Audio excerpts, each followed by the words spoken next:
my 5-year-old daughter. She was 5 at the time, Chloe.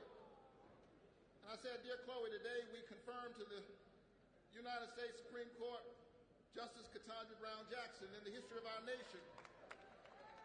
She's the first Supreme Court justice who looks like you with hair like yours."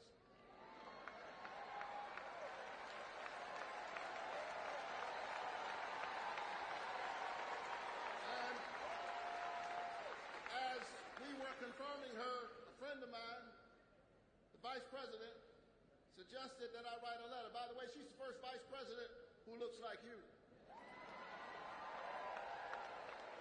I write to say that in America, you can be anything you set your head and your heart to be. Love, Dad. I wrote that letter to my 5-year-old daughter. I was so caught up with enthusiasm, I called her on FaceTime to read the letter. She was 5 years old. She listened to the letter.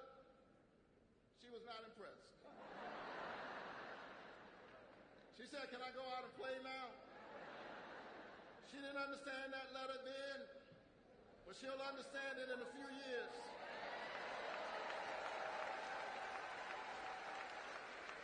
I wrote that letter to my daughter. But Georgia, America, now is our time to write a letter to all of our children. Now is our time to write a letter to the future. Are you ready to write a letter to the future? Are you ready to tell your children that you stood up for democracy, that you stood up for a woman's right to choose, that you stood up for health care, that you stood up for the dignity of work?